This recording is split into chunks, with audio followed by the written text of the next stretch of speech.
L'ISRA, l'Institut sénégalais de recherche agricole, avec l'IRD de France et l'Université de Nottingham en Angleterre, ont décidé de se réunir pour attaquer une question de recherche très complexe, l'adaptation des plantes à la sécheresse. Donc nos équipes, avec leurs expertises complémentaires, ont décidé de mener ce projet Anatomix pour essayer d'identifier les traits qui permettent aux plantes de s'adapter à la sécheresse en utilisant des outils aussi simples que l'appel et très compliqués comme le machine learning.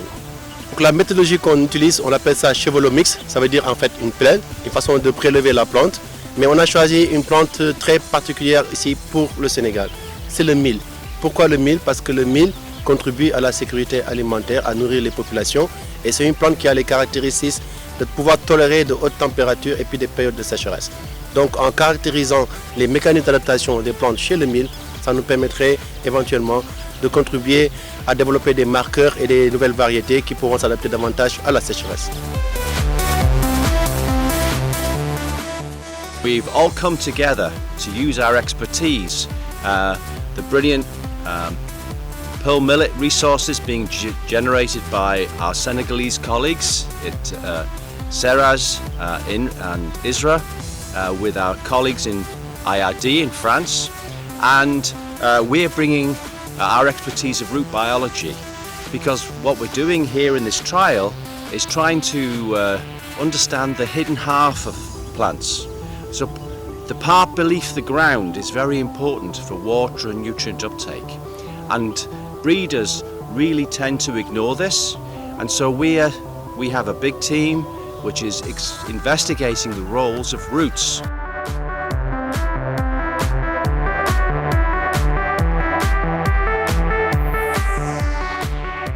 On est là dans le cadre du projet Anatomix pour effectuer une grosse manip de phénotypage racinaire du mil. Donc la manip constitue à extraire les traits d'architecture et d'anatomie racinaire du système racinaire du mil. Donc l'essai a été mis en place en fin mars 2022 et est constitué de deux traitements, un traitement stressé et un traitement en ETM, c'est-à-dire irrigué.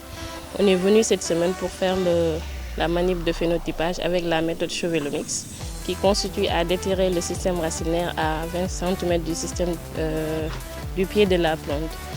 Le système racinaire déterré sera envoyé au niveau des différentes tables qui sont derrière moi, des différentes équipes, pour effectuer le lavage et l'échantillonnage de l'anatomie et d'architecture racinaire.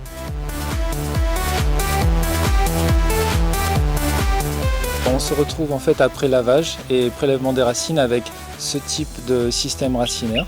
Et ce qu'on va faire ici, c'est qu'on va récolter une racine très spécifique qui est à l'intérieur ici pour l'étude de l'anatomie racinaire. Et on va également faire une image de ce système racinaire pour mesurer des caractéristiques d'architecture comme l'angle racinaire. Et sur la même plante, on va aussi prélever la dernière feuille ligulée qui va nous permettre d'étudier la composition en ions des plantes et d'essayer de faire le lien entre les racines, la nutrition de la plante et également une partie de ces plantes vont rester au champ et vont être récoltées pour les paramètres de rendement. Et donc on aura tout un jeu de données allant des racines jusqu'à la composition en nutriments des feuilles, jusqu'à les paramètres de rendement qui vont nous permettre d'associer différents traits de façon intégrative au niveau de la plante entière. Cette activité en amont donc de la sélection variétale vise à offrir des solutions d'amélioration variétale aux sélectionneurs. Plus spécifiquement, donc, nous on s'intéresse à identifier des sources variétales. Ici on a 160 lignées donc, qui représentent la diversité génétique du mil, mais aussi à identifier donc, des critères de sélection. Et on s'intéresse particulièrement au système racinaire, qui est donc l'élément qui permet à la plante de s'alimenter, notamment en eau et en éléments minéraux. Et on espère que ces recherches vont permettre donc d'offrir des